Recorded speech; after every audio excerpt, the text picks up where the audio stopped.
Good morning, everyone. The saying, if you can make it in New York City, you can make it anywhere, speaks to the city's relentless energy, fierce competition, and high standards.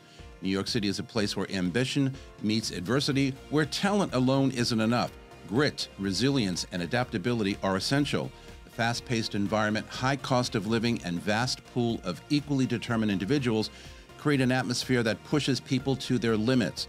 But for those who succeed, the experience sharpens their skills and their instincts and builds an unshakable confidence that can be carried anywhere in the world. Making it in New York City isn't just about achieving success, it is about proving you can thrive under the toughest conditions.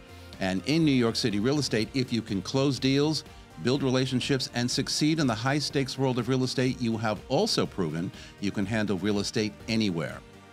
And at the table with me today are Daniel Blatman from Compass, Lisa Lippman from Brown Harris Stevens, and Ryan Kaplan from Corcoran, and they join me now to discuss. But first, let me welcome my listeners and viewers from across the United States and all around the globe. I am Vince Rocco, and this is Talking New York Real Estate. So let's go behind the headlines and inside real estate, the state of our industry. Hey, it's Stephen Bailey from Roadway Moving and Storage. As an official moving partner of Brown Harris Stevens, we know that your clients deserve more than just a move. At Roadway Moving and Storage, we turn moving into an experience they will love. From specialized services to a white glove treatment, we've got it all covered. When you choose Roadway, you're choosing a peace of mind for your clients. Plus, our referral program is the most rewarding in the industry. Want to learn more? Shoot me an email at steven@roadwaymoving.com or visit roadwaymoving.com. All right, everybody, we are back. So we are talking about if you could make it in New York City, you could literally make it everywhere. Look, that is an expression or saying that I've heard literally all of my life. However, it is very competitive here. It is very big here. It is very noisy here. It is everything you've ever heard of. But it is, and I maintain this and always do, the greatest place on earth. If you can live here and if you can survive, literally you can survive. And not only professionally, but just in life. It's a great place to be, and if you haven't been here, come and visit. So I'm talking to three stars here, okay, in the real estate, New York City real estate industry, and they're here for a reason because they are stars, they are very successful, and they have made it here in New York City in an industry which we'll get to in a little bit that is highly competitive, that there are way too many of us, and half the time I think, why so many of us, but it's that old 80-20 rule. If you want to really look at it that way, 80% of people aren't doing anything and 20% are doing everything else, just like Hollywood, right? Just like the stars in Hollywood. So I want to ask a couple of questions, first and foremost, just about success in general, about people in general. So Daniel, let me start with you. What specific qualities or skills does New York City demand on individuals to become successful, where we can take that success, if we need to, anywhere else, whether permanently somewhere else or just temporarily as we travel around the world? What are the qualities that I think New York City demands in us to find that inner something to be successful? I think New York City draws a very specific type of human.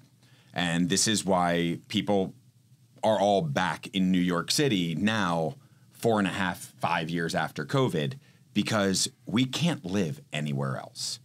And it's the hustle bustle, it's the immediacy of having anything we want at any time. So with that also becomes a lot of risk and reward in that you have to have self-discipline. You have to have determination, because it's just kind of like college. As an adult, and you see this with 60-year-old bankers who are still hanging out at restaurant bars, doing the same thing that they've done for 30 years. You can do that every single day of your life, and that would be awesome. It's so much fun, but you have to decide that you actually want something different. So it takes adaptability, determination, and hustle, because in all of our business, I mean, Lisa is a legend in the business, but there's everybody chewing at her ankles every single day. So you can't really let up in everything. So it keeps it really is a marathon, and you have to keep that energy and you have to keep that life going for your entire existence in New York, which not everybody can do. Lisa, for you, I mean, legend, and I second that. You work in my company, but I've known you for 100 years. you are very successful. It is a hustle. There's a beat to this town that's beyond anywhere else. So in the hustle and bustle, and you are married, you have kids, how do you do it? I mean, how do you keep for yourself that success going and going in the right direction when sometimes adversity is like right here? And, you know, Daniel mentioned COVID before. I mean, you know, COVID stopped all of us in our tracks, correct? So in order to get back to that, we had to have something within us, that fighter in us, to enable us to do that. How do you do this? So, you know, you mentioned we've known each other for 100 years, which, you know, it's not quite, but maybe it's close. So I turned 60 this past year, and I think one of the good things about getting old is that you have more confidence. And I've always been somebody who self-reflects a lot. Since I was a little kid. But I think I've done even more self-reflection. So what I would say has kept me going and has made me successful for for 27 years is a combination. First of all, I love what I do. In general, I love what I do. Do we love every single minute of the day? No, of course not. But in general, I love what I do. I grew up in a house where there had been adversity. My parents both fled Nazi Europe. They lost a lot of family, but they were always positive. They always had hope for the future. They always said, you know, you do the right thing, you hold your head up high, you're honest, you work hard. I saw my father was a super hard worker. My mom was a very positive person. And I think that what it takes to be successful in this city and happy in this city is having a combination of confidence and humility. And I think that the people who don't do well here are underconfident and not humble. And, True. you know, because you have to realize that you can do it. You have to have confidence in yourself, but you also have to realize that there are other people who are going to be good at what you do also. And there's always going to be people who have more than you. And you really have to be able to look around and see all the people who are less fortunate and be able to help them and feel good about what you do every day. And I think that those are all the things that get me through the tough times. Like if I think about COVID, I remember, you know, none of us knew what was going to happen, right? First, we thought it was going to be 2 weeks, then a month, then 2 months, and then slowly, you know, it unfolded. And all the naysayers about New York, one thing I always felt really, truly in my heart was that New York was going to come back. And I do think you have to have that feeling about this city to be successful here. You have to love this city. And I love this city. I love this city with its dirt, its grit, its cracks, all of it. I love it all. And I always want to try to make it a better place because I love it so much. Yeah, when I agree with you on that one. When I walk around, I don't necessarily even see all that stuff, the dirt, the grit, the whatever. It's just, you kind of look beyond that. You look past that. You just do your thing. Ryan, so humble, confident, successful, which you are, how do you wrap all that into who you are as a successful person and a successful agent in this town? How do you wrap it together? I mean, I love what you said about humility. I actually wasn't even expecting that word to come up because when you think about making it in New York, you think of the Sinatra song and the pride and the ego, but that's such an interesting point, and I think there's not enough of it, at least in our industry, maybe the city at all. But I not to piggyback off Lisa's answer, but I think that humility and humor have been some of the best ways I've kind of bundled all the other crucial points together and been sort of the foundation of my success, as well as competence, which I think is interesting because I tend to find when I'm dealing with others in the city, others in our industry, the less competent they may be, the more cocky or the more loud they get. So if they make enough noise, you won't realize that it's not matched with wisdom. So I think that's another key component.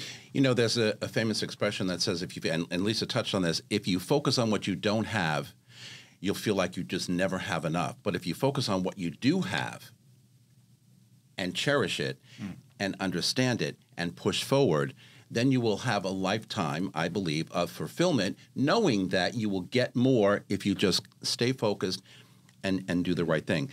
Are there other cities, Daniel, where, you know, the success might be even more challenging than New York City? I mean, again, here we are New Yorkers. Here we are a New York-based show. talking about if you can make it here in New York, you can make it anywhere. But are there other places in this world, not necessarily even in this country, that can rival what we have here in New York? No. And that's for a variety of reasons. When people are going to move to the city, I always give them advice that keep learning and keep figuring things out. The moment that you become too arrogant and too cocky and say that you've got it and you have everything covered, the city will beat you. And then, like, we all have Stockholm syndrome just for living here. And I describe New York as the best abusive relationship we can't quit. Because there's always us hanging out, and then there's the other character of New York City that is playing on you at all times. It's like David Lynch film TV show Twin Peaks. It is a character in your life, and it will reward you when you're humble, and it will rip you down when you're arrogant. The reason that it can't be replicated is because everybody talks about how it's so easy to live anywhere else. And I think ultimately I could grow a bigger business outside of New York. And I think about it regularly. I've been in real estate for 12 years. I got into real estate. I had $1,000 to my name. Rent was $800, and the option of going and sleeping on my parents' couch in Ohio was non-existent. So you really had to grind and figure it out. So looking back on life, I try and think, if I could change what I do and would I start real estate in another city? Would I do something in another city and revert and like get rid of what built me to become who I am? And I can't. I've thought about moving to other cities. I've tried to figure out where else could I go. And there's other businesses to start, there's everything. But ultimately, the life experience that I've gathered in 12 years, the amount of times that I've lost money, I could pay for Harvard 3 times. And it's incredibly expensive. But the life application that you learn in New York City, the trial and error, the amount of testing that you have to do on a day-to-day basis, there is nothing that's easy, but when you do accomplish something, it's incredibly rewarding. And you listen to anybody else in the world pitch their city, London, Dubai, LA. The fact that we have complete freedom to do anything and everything here. You want to meet a billionaire? Just think about it. You actually can manifest meeting a billionaire standing in Starbucks. Like, everything is right there. It is possible. It is up to you to be humble enough and good enough in order to actually achieve it. And I don't think that the immediacy and the access that we have here can be replicated. And I really believe that New York City is the true American dream that has existed, that has made everybody from around the world want to move to America, is completely alive and well on this island. I completely agree with you, and I think that, I always say here in New York, we have the world at our fingertips. Because if you want something to happen, it can happen. Ryan, so you live here in New York City too, but does living here and finding that success that we want or that we feel like we have to have, does that prepare you to live elsewhere, even though you don't plan to live elsewhere? I mean, we can sell in Westchester, we can sell in the Hamptons, which a lot of us do, but that doesn't mean we need to transfer and live in these places. Do you think someday that you want to live somewhere else? No, my roots are so deep in New York. I was born in New York. I have a very big family. We're very close, and they are all in New York. Same here. My business is here. I was talking with one of my clients who, as their business keeps growing, they have to keep traveling. And I said, it's very opposite from what I do, because as my business keeps growing in New York, that means I have to stay here even more. So it's kind of different. But no, I'm not going anywhere. Do I think it prepares you for other places? Look, I think different cities call upon different traits, as different industries do. Certain businesses require you to be more social. Certain businesses require you to be more technical. Same thing with cities. They can exercise different disciplines. What I do think, if you can do here, you can do anywhere, is the work ethic and the drive. I had a business partner when I first started brokering who moved to LA, and he didn't know the market. He had no network there, and he said, but I know I'm just going to work harder than anyone else there. And I'm like, that seems like kind of a generalization on an entire city, which to an extent it is. But he got there, and he was the first one in the office. He was the last one to go, and he built an incredible brokerage business there very quickly. So there must be some truth to it. Yeah. Now, I had the same experience with my former partner. Went out to L.A., where he's originally from, and I thought, oh, come on now, really? After 10 years in New York, what are you going to do? Well, you focus, you work hard, you get it done. Lisa, talking about real estate now, so how does the real estate market compare to other major cities, from a difficult perspective, opportunity perspective? Is it easier here? Is it not? See, the way I look at like doing this anywhere else, it's a hardship. You got to get in your car. You have to drive all over the place, especially if it's someplace new. You don't know where you're going. Here in New York City, we're foot soldiers. You get on the train, you get in a taxi, you get in a black car service, whatever it is, and you go. You just do. I find just the thought of being anywhere else to do this would be like so complicated. Where are the opportunities potentially anywhere else, or is it just really kind of best here?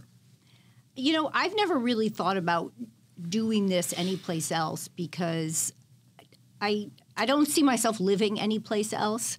Eventually, I see maybe living part-time in a place like Tel Aviv, maybe 2 months a year or something, but I don't think that I would work there, so I haven't thought about it. But I do think that if you can make it here, you should be able to make it anyplace else, only because I know that we work harder here than in other cities in the world, certainly in Europe where there's a lot more downtime.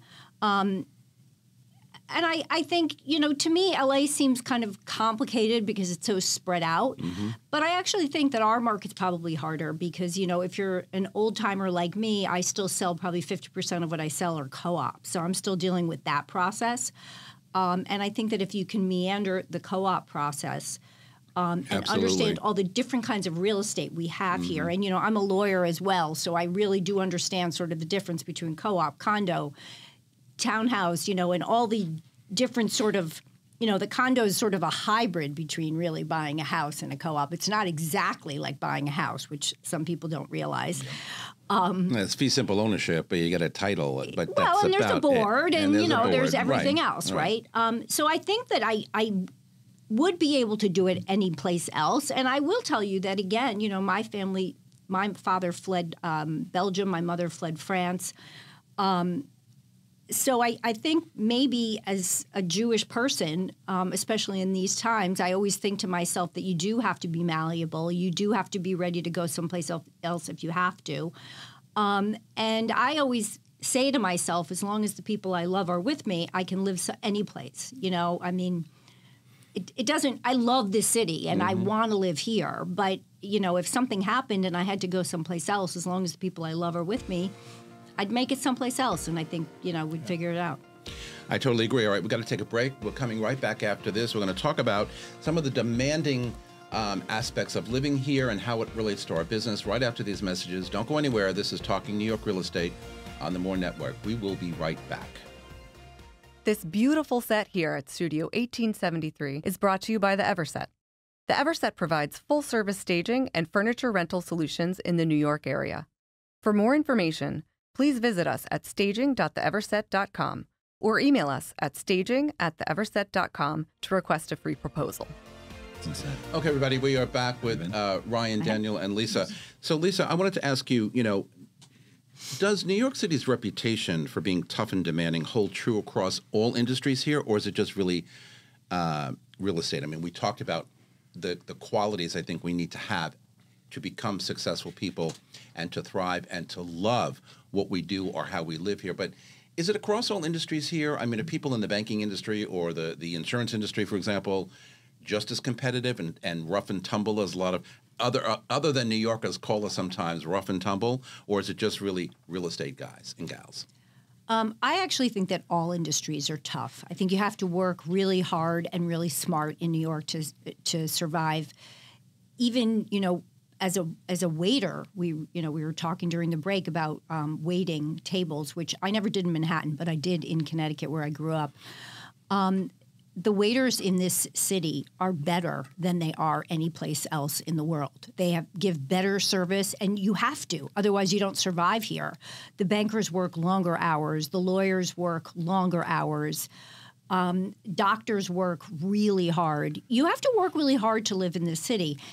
But one thing I just want to say is that I don't think working hard is a bad thing. I think that, there's this this fallacy that having more leisure time is better for humans. And I'm not sure that that's true. I think it may be true for certain people, but not everybody thrives on having more leisure time. I'm the kind of person. With leisure time. Me too. I'm the kind of person, I'm a worrier. If I have more leisure time, I worry more. One of the ways I manage my worrying is by working more. And I know that about myself. I think to survive in the city, you have to work hard and be tough. Having said that, though, I don't like the word tough. And the reason why I don't like the word tough is that this is a nice city. Like, people in this city are nice. In general, people are nice. And I think people are nicer here than they are in a lot of other places. I mean, we're a very accepting city. When everybody talks about all the crazy politics and all this stuff that goes on in the world, we hear about it now more than ever. I feel like our nice New York City is a bubble of humanity in many ways. And I just want to make sure that that's out there, because I do think that the reason why we all love living in New York, one of the things we haven't mentioned, is that we are a bubble of humanity. And that we're a kind and in many ways gentle city. And that's something that, I just never want to give up. Yep. That is so well said, because I 1,000% agree with that. We are kind and we are gentle and we are humble for the most part. And I think that we sometimes out there in the world, not just in the country, get a bad reputation. I mean, when I was in corporate America, I used to travel all over the place, Europe included, in a sales position. And people would always say, "Oh, you're from New York." It's like, "Oh, okay, I get that." And I'm like, "No, you don't. You really don't. Look at me. I'm not like that." We're all the same. We're kind of nice and humble. Ryan, though, let me ask you, though, how much of New York City's success is about talent and hard work versus luck or timing or, just placement or connections? Well, I think placement, connections, and luck play a role in any profession, any industry. That's also, we were talking a little bit before, again, about humility and conversely arrogance. I never understood why people could get so arrogant from success when there is always a degree of luck. Because there's always something that happened in your favor if you get to that point that was out of your control. So you can't take too much credit for it.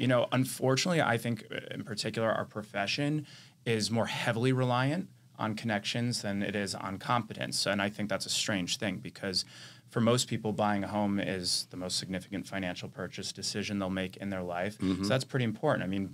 After health, maybe one of their next most important things. And I think about doctors. Would you rather, if you had to have a procedure done, would you rather go to the doctor who has the biggest network, or would you rather go to the doctor who's done the procedure the most amount of times? Amen. Clearly the latter. And yet, in our profession, some of the people that we co-broke with who are from very fortunate backgrounds or for whatever reason have a tremendous network are at the top for no other reason besides that.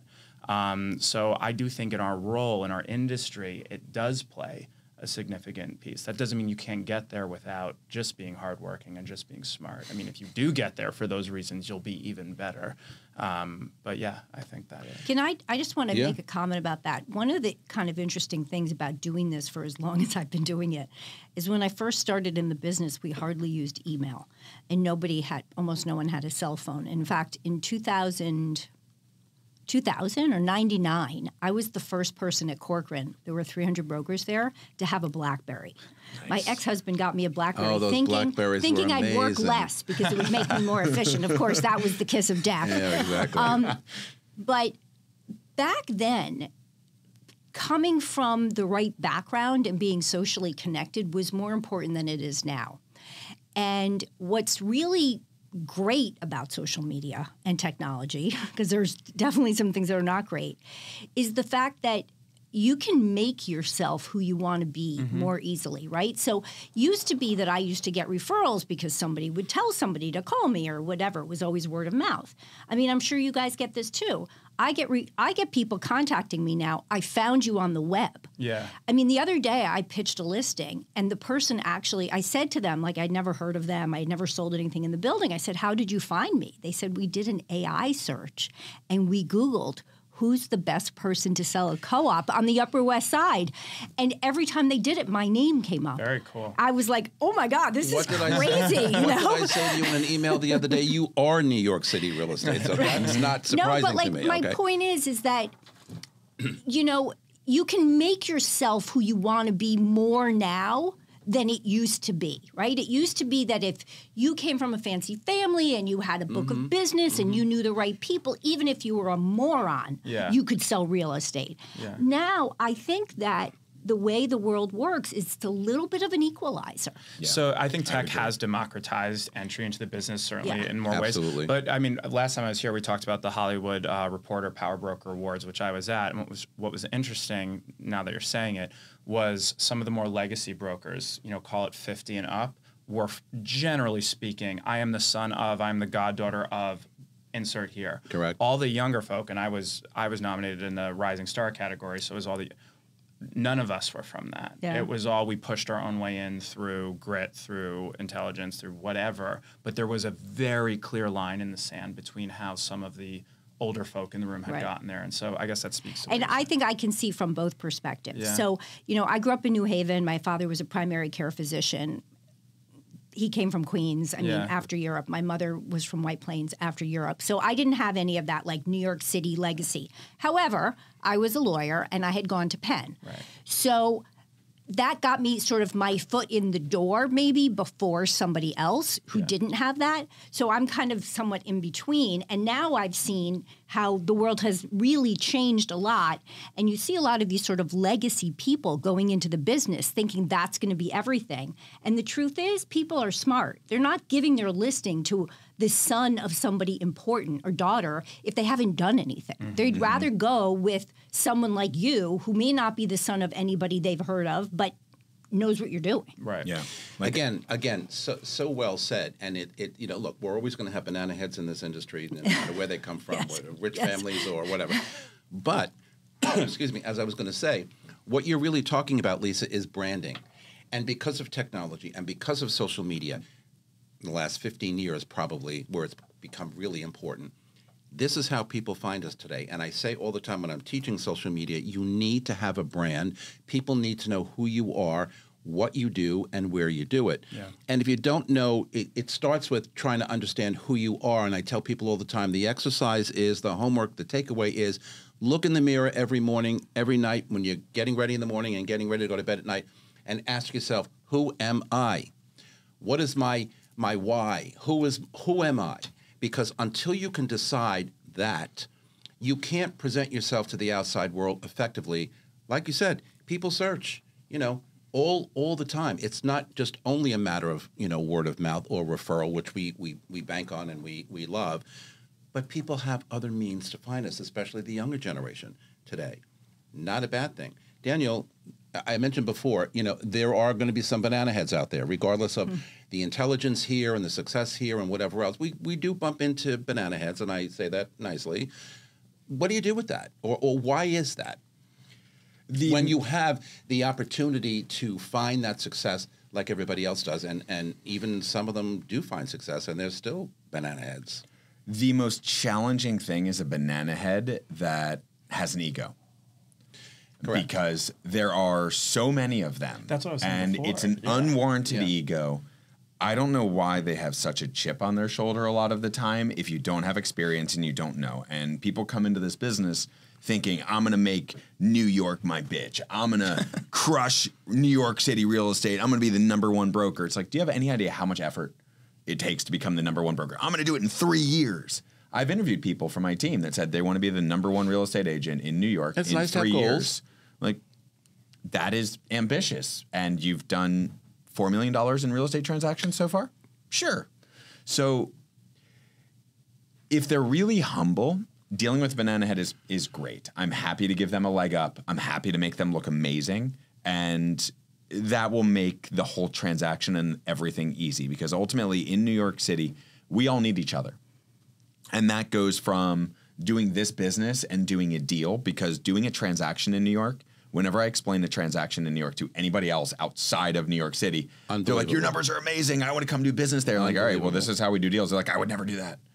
So because just to close in a co-op or a condo even, it still takes 3 months from contract to close. There's a lot of massaging, there's a lot of egos in New York, and there's a lot of relationships that hang in a delicate balance. And the co-op boards, et cetera. Correct. And there's a lot of uncertainty. So you need everybody to look really good. Then it still is going to take you 1 to 3 months on a good transaction to get somebody into contract and get a good deal. So you need to really play politics and help out your colleagues in certain ways in order to help facilitate every aspect of this business. It's the same thing about living in New York. We all look out for each other in different ways. So and respect correct each other, because in an industry like this, we really have to. You have to. Because it's good for our own peace of mind, but it's also good for. I always say also when I'm teaching, love your co-broker. Okay, there may be a banana head, they may be one of you three who are not, but you love your co-broker because that's going to make the transaction that much better. One thing I've done recently is I've actually pulled a few banana heads around or pulled them to the side and just asked them what's going on in life. Because we're all going through something. You go. Well, there you go. And I want to be like, all right, I don't want to. Well, there you go. We're butting heads in this transaction, so it's either a me issue or it's a you issue, and I'm not going to rule myself out of it. It 100% could be a me issue. So in that, it's what's actually going on, and is there a way that we're going to be able to make this process smooth and easy, and let's set us up for success. Yeah. What about those who thrive here in New York City but kind of struggle elsewhere? Is that a personal thing, or is it and again, we're talking about, if you can make it here and you can thrive here and you can be successful here, you can pretty much do it anywhere. But there are people who do struggle outside of their little cushion or their little, as I say when I'm teaching, you're at that comfort zone. How does fear play into this? Because we can be super successful, we can be enormously successful, but we can still walk around with that fear that is in all of us that sometimes brings us in the wrong direction. So people thrive here, but they struggle maybe outside. What do you think about that? That could speak to what we were talking about before about this actually being a bubble, this city. As difficult as it is to be here in some categories, as we touched on, it's very generous and very accepting in so many others. So I could totally see how someone could be thriving here and find it very difficult elsewhere, depending on their personal situation or their skill sets, where their network is, et cetera. I think that makes complete sense. Yeah.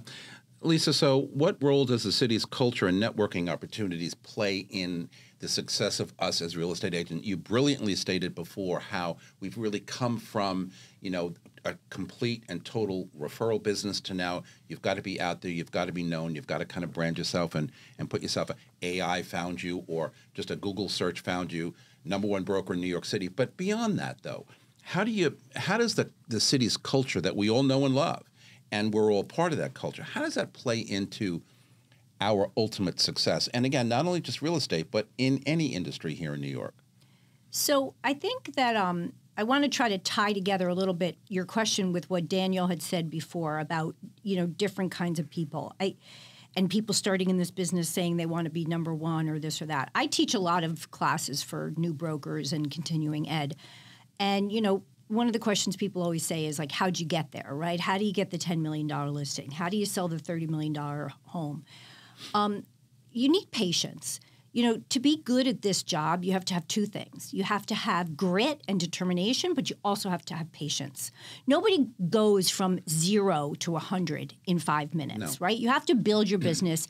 You also have to build relationships with people. So I always tell this story that 27 years ago, I joined the Reebok gym, which is now in Equinox on 67th and Columbus. To me, to you too, it'll probably always be Reebok.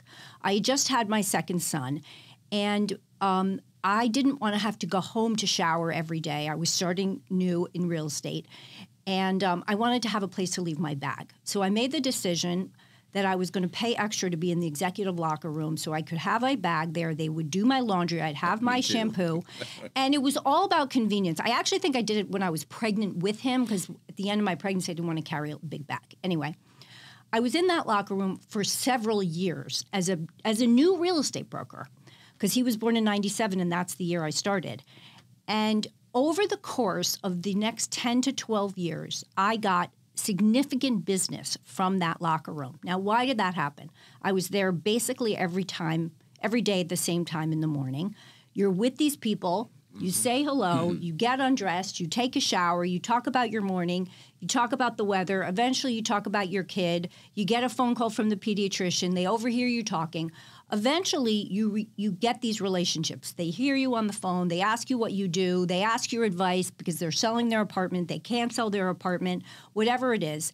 I never handed out my cards. I never said to people, you should use me. I never did that.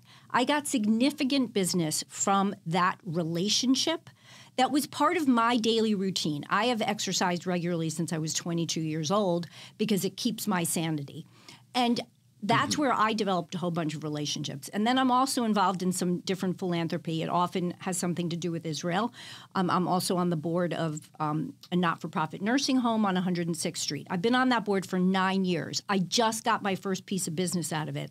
I didn't join the board to get business. It's a bunch of, I don't know, old white men on the East Side who I would never think I was going to talk to about real estate, but like they were on the board with me.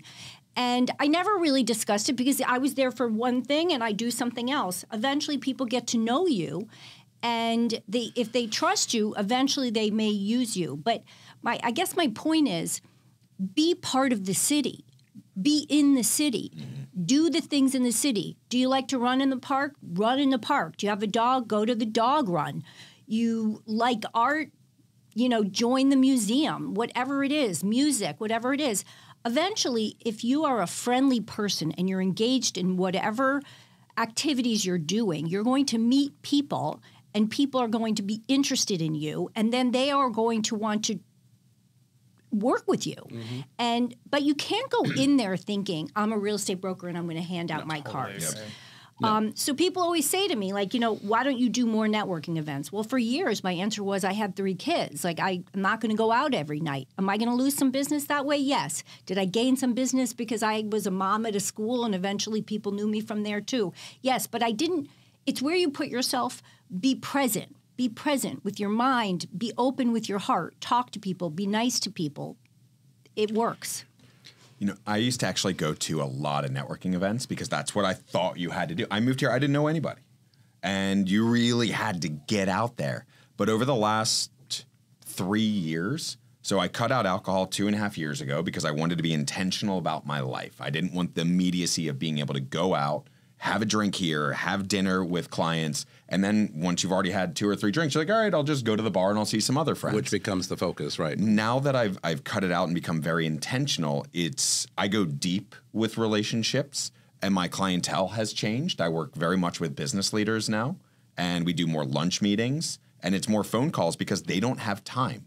They're not necessarily going to these networking events. So it's, how can you do what you really enjoy? Because then people love people that are interested, and then just go deep in that, as Lisa said, because you can spray and pray, but really when you figure out what you want to do and what you're interested in, you'll meet the right people. It's putting yourself in the right place at the right time with hard work and perseverance. We've got to take one last break. We're coming back after this. Talking New York Real Estate on the More Network. Don't go anywhere. What do you really need to know about buying or selling a home? First, it's serious business, and it's complicated. There's a lot of money on the table, and emotion too. You need an agent who knows the ropes. So, whether you're buying or selling your home, work with professionals who have a mastery of the craft. Hi, we're Ron and Kara Shovlin, owners of Shovlin Mattress Factory. For over 50 years, we've crafted 100% USA-made mattresses right behind our showroom. From custom sizes to chiropractor-approved options, we've got your perfect sleep solution. So check out our 5-star reviews or come visit our showroom. All right, everybody, we are back. So, Ryan, let me ask you. So, how does a struggling, we talked a little bit about this before the break. The New York City real estate market has not been at its top in a year or 2.5 years for a whole bunch of reasons. But how does the struggling real estate market in New York City test the resilience of those successful agents in this town, or even people who want to come in and buy as investors, or just our regular clientele. The market was kind of sluggish for a whole bunch of reasons. So how does that test our ability to continue to stay focused and successful in our own right, and kind of like the old expression, weather the storm? Right. So I developed, as we've talked about in past sessions, I developed real estate for almost a decade with two business partners. And I made the decision to come to the sales side of the business in March of 2020. I had 11 days in an office, and then COVID hit. Talk about timing. So I essentially didn't do anything. 2020 showings were illegal. So this is really my 4th year in the business, and this is my team. Everything that's come from it was built out of one of the most challenging Hollywood power broker nominee. Okay. So it tests resilience, but I saw it as opportunity. There was a lot of people that were not paying attention to New York. There was a lot of people that were very down on New York. Do you remember the rhetoric in the press, New York is dead? Oh, my God. It was, for me, New York was opportunity at that point. I was able to work with the most investment-savvy, opportunistic buyers at that time who also shared my belief that New York would recover, which, of course, that it did. So a challenge, like anything in life, is finding the way around it. How do you get over the wall? And not complaining about it. I mean, I did 2 or 3 sales sight unseen, and I think 1 rental in that 3 or 4 month period, Yeah. where, as you say, we could not go out and show anything. But it's that confidence, it's that ability to show your expertise and your knowledge that people kind of say, hey, you are good, you are good, you are good. I'm going to trust. I mean, buying something literally for $1 million, $2 million sight unseen, I mean, that was amazing. Shocking, actually. But it did happen.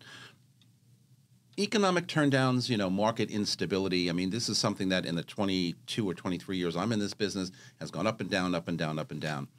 How do you stay resilient in this? How do you stay focused? How do you stay successful? How do you stick to that mantra of, I've done well, I want to continue to do well, I get this town, and I want to just keep moving forward? How do you do it? Well, I think that goes back to what I said is, I'm a positive person. I enjoy working. I really do enjoy working. And I don't enjoy working on the multiple $1-million properties more than I enjoy working on something small. I really enjoy working. And one of the things that I've thought about a lot in the last year or so, because I think when I was about 57, I kept thinking, well, I'll do this till I'm like 62 or 63, and then I'm going to slow down, and then I'm going to maybe retire. And so now I'm 60, and I'm thinking like, I don't think I'm ever going to retire. I don't know. But what I have decided is that I'm not going to take on business and work with people I don't like. Mm-hmm. So that was sort of what I decided this year. And I tried it out twice this year on people who weren't behaving correctly. I basically told them, like, this isn't going to work for me. You're going to have to find somebody else. And both of them sort of put their tail between their legs and apologized profusely. What I would say is I focus on the fact that I like doing this. So, I worked through 9/11, post 9/11, the financial crisis, and then COVID. So when COVID hit, I was kind of like, this ain't nothing, right? Like, this is happening in the whole world. This is not just a New York thing, right? Exactly. The other two things, one was terrorism in our city that freaked everybody out. And the other one was, basically the biggest money-making thing in our city looked like maybe it was going to be gone for a while. So when COVID hit, I was kind of like, okay, you know what? Like, when I saw early in COVID was people said this was the worst place to be. I saw it as the best place. It was the only place I saw in the whole world where everybody was wearing a mask when they were supposed to. And I thought, look at how we take care of each other. We know we're in close quarters, and we are following rules. So to me, I thought, I love New York more than ever. But what I'll say is it's grit. It goes back to grit. So my husband, my second husband, who I've been married to for 21 years, we were together. We got married after 9/11, but we were together during the financial crisis, and he works on Wall Street. And what did I do during that year or so where you couldn't sell anything? It didn't matter what it cost because, like, no one knew if they could get a mortgage. There wasn't that much cash like we have now. It was bad. And I still had 3 kids that I was putting in, through school. I did rentals. I hadn't done rentals in years, and I started doing rentals. So, and I still say to myself now, like every January, I'm going to tell you a quick story about Barbara Corcoran, who I worked for early in my career. Love. she always had, I think most companies, but like an annual meeting in January. First couple weeks in January, we'd go to a big auditorium and she would sit there and give you sort of a pep talk. And I'll never forget, maybe it was my 3rd year in the industry, she gets up there and she starts by saying, all of you people out there who are worried about whether you're going to make any money this year. And I was like, oh my God, that's me, that's me. She was like, you are going to be the successful ones because you need to worry in January. You should be worried. It's a new year. And I think that, you know what? I never spend money in January because it's my new year. It's coming up. I don't know what's going to happen. I spend it all in December and then I spend it in January. But the point is you just have to keep working hard and you have to like what you do. Oh my and, God. we've been talking about people being banana heads or not nice or this or that. The fact is that in general, the people who like what they do are usually good at what they do. Yep. My dad loved being a doctor, and he was a great doctor because he loved being a doctor. And we have a fun job. I mean, there's pitfalls, but it's fun. It's a people job. We're moving around. We're not sitting at a desk. We get to see the weather. We get to see the fresh air. We get to go to different parts of the city. It's fun. Mm-hmm. Like, we really see Absolutely. everything. Everybody's afraid of going to different neighborhoods and boroughs. Like, imagine the person it's that right up needed to front live to in the all West of us. Village. Exactly. They've never left it. My girlfriends always ask me where I shop. I'm like, I shop wherever I have time between appointments. Different neighborhoods. I find stores every place. Oh, exactly. No matter where you are, you decide you need something. It's like, okay, we'll do it right here. I have 20 minutes till my next showing. Right? And yeah, we talked a little bit about personal branding before when Lisa mentioned it. And when I'm teaching continuing ed, social media class, to me, it's all about branding, okay? It's all about telling people who you are. Daniel, why is it important in the new world of real estate, right, to have people out there in social media see who you are, understand who you are, and if there is a real estate need, say, you know what, that guy who I keep seeing in my news feed, whatever, I'm going to go back to him for whatever. Does it only have to be real estate postings? Can it be personal posting, combination of both? What is it that really works from a social media and or branding perspective in your mind? There's a lot of things that we need to do, and these are things that I'm very much working on, more because I'm so busy that this is an aspect of my business that has fallen through the cracks in a big way. But when you think about us as professionals being out, as Lisa said, we're out every single day. We see the city. We know more about this city than anybody else. Exactly. And I know this city, I mean, I've been here for 17 years, better than people that grew up here, that have been here for 60.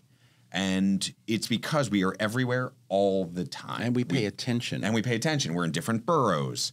We know what's changed. So when you think about the different platforms and branding, when I got into business, I created Daniel. I didn't know anything. I was afraid of my shadow, but I wore a suit every single day until it fell apart. So Banana Republic suit fell apart 6 months after wearing it every day. And then I upgraded because I had made some money, and you realize what you need. And then I shed Daniel when I didn't need it anymore. You look at Instagram. Instagram is our resume. Somebody can look on that. They can look you up really quick, and they'll just see, oh, do they live responsibly, or do they look like they went to Burning Man every single day and they're always out at nightclubs? And like, do your thing. I'm all for it. Go party. But if you look like you do it every single day, there needs to be that's balance. a challenge. So there needs to be balance for sure. There does, and I actually think that's the digital equivalent of the story Lisa was saying before about her experience at the gym. She wasn't going around passing her business card. People knew what she did because they heard her on the phone, but she was also talking about, her kids. So there was a balance of, this is what I do professionally, this is who I am as a human. She's a real person. Right. So my social media, I have a pretty good following on social media, which I built well before I was brokering. That was when I was developing, and I found that the most successful balance was including both. Here's my professional achievements. Now here's me on a Saturday night having mozzarella sticks with my friends at 3 a.m. So like it's you become likable, you become respected because they see what you can do professionally. So you need both to be. Well, likable is the operative word there because and I've said this even before social media kind of blew up. What did we used to do when a buyer came and wanted to buy one of our units, right? Did we Google them to see who they were, where they come from, if they had any kind of background, whatever that we might not agree with, whatever.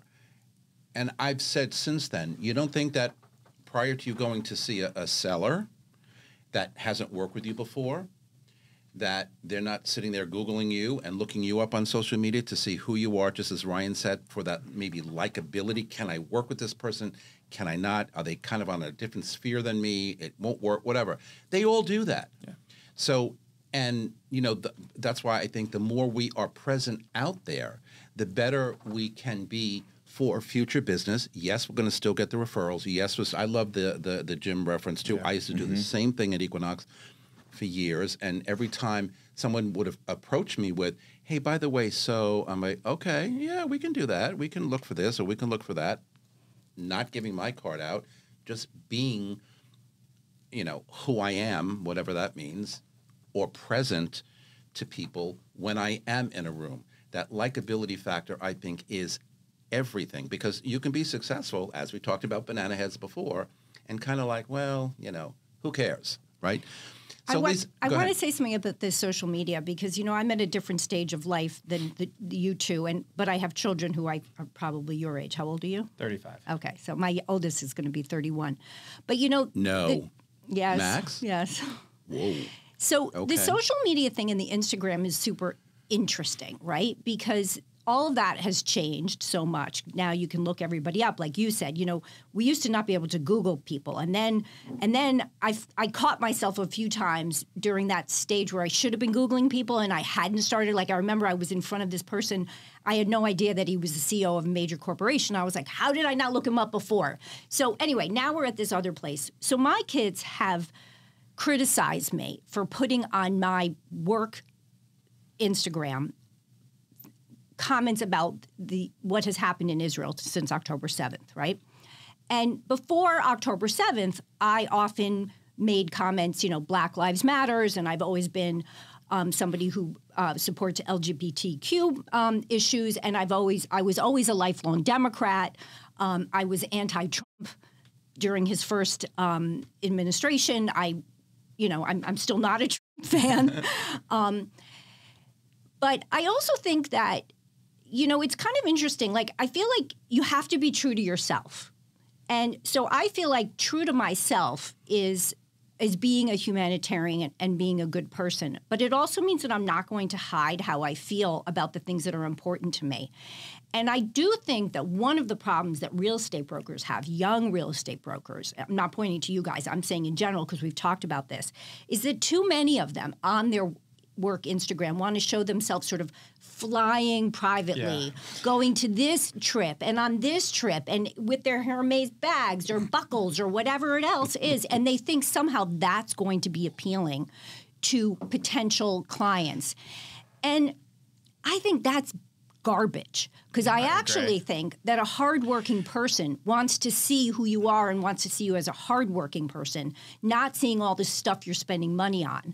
So, you know, I think it goes back to... That's an excellent point, by the way. Yeah. Being who you are. Especially in our industry where we could make a lot of money. And I've also posted things, you know, politically or socially, social opinions on mine. And I know that I have certain clients who I'm friends with who follow me, and I've seen what they post, and I know that they don't agree with me, but that doesn't interrupt our business relationship. Correct. I think they just understand that these are my thoughts. I also know I'm a decent person, and I probably thought critically about my opinion, but it's not, that's okay. I think I don't agree with your kids that you shouldn't be doing it. Right. Well, I feel like I'm not going to put anything offensive on my Instagram because guess what? I don't think offensive things. Right. Like, I don't feel that way. Yeah, and also, if you didn't post, I would actually be concerned, because I know you and I know your values. Right. I know what you stand up for. So if you're not standing up for something, one way or the other, I'm actually going to be concerned and wonder, who are you and where are you? But I think that's how you define success. When you stand up for who you are who you are, and you're not afraid to say, again, not in a defensive or offensive way, but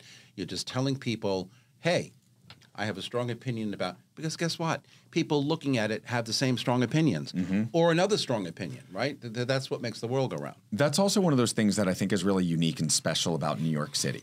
Like I have a couple different group chats, and some are very political, and they're not like the guys group where everybody's just joking around. It's more about like politics and life and everything. And people disagree. And when you don't know enough about something, nobody's digging in their heels to say, this is my point of view. It is actually, they will say, I don't know enough about that. Let me go do some research, or do you have articles and facts that you can present to me, and I'll take a look at it.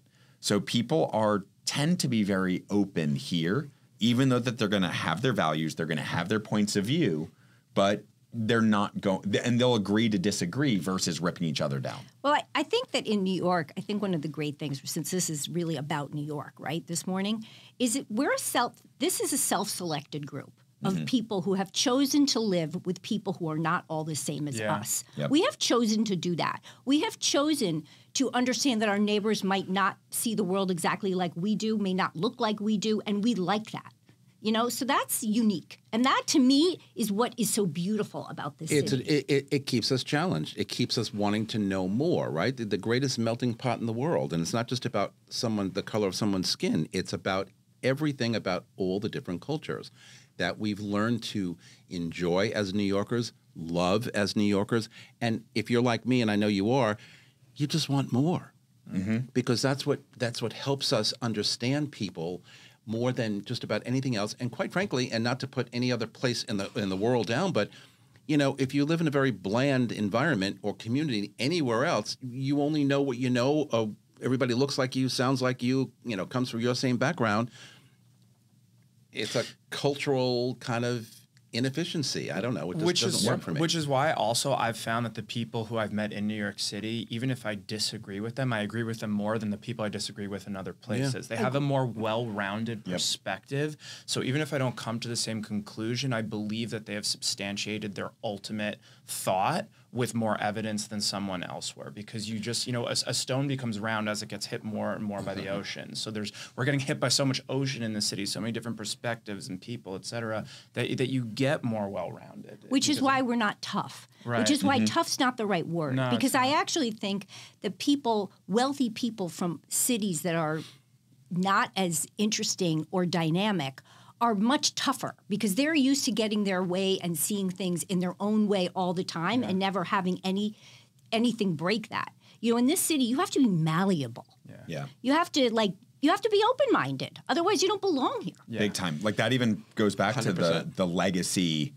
agents or the people that are like getting into this business where they come from everything. It's always a question of, is it tougher to be them, or is it tougher to come from nothing and move here because they've had everything given to them? Now they need to learn that. What do I do when I hear no? When I can't get what I want? When now I have competition, when they've never had it before. That's right. That's a whole other challenge. That's right. And we see that all the time. So everybody has their things. All right, we got to leave it there. We're coming right back after this quick break with my thoughts for the week. Don't go anywhere. Hey, it's Stephen Bailey from Roadway Moving and Storage. Listening to Vince Rocco, you hear a lot about how crucial it is to have the right partners in this industry. At Roadway, we don't just move your clients, we give them an experience they'll love. Specialized services to our white glove treatment, it's all about making sure your clients feel taken care of every step of the way. And if you're looking for a rewarding referral program, reach out to me at steven@roadwaymoving.com or visit roadwaymoving.com. Okay, everybody, we are back with my thoughts for this week. So, success requires a powerful combination of ambition, focus, and the courage to be different. Ambition fuels the drive to push beyond limits, take risks, and strive for excellence, while focus ensures that energy is directed toward meaningful goals without distraction. However, in a competitive world, especially in high-stakes industries like New York or entertainment, standing out is just as important as working hard. Those who dare to be different think creatively and challenge the norm often crave out unique opportunities for themselves. Whether through innovation, personal branding, or a fresh perspective, success comes to those who do not only work relentlessly, but also bring something distinctive to the table. Ambition sets the fire, focus keeps it burning, and being different turns it into something unforgettable, or as I like to say, memorable. And that's our broadcast for today. Thanks to my guests for being here on set with me. You can follow me on Facebook, on Threads, Instagram, LinkedIn, Blue Sky, or TikTok at Vince Rocco. And Confucius says, choose a job you like and you will never have to work a day in your life, and the only person you should try to be better than is the person you were yesterday. And from all of us here at Talking New York Real Estate and the More Network to all of you all around the globe, thanks for spending a part of your day with us. I am so grateful, and I will see you next time. Goodbye, everybody.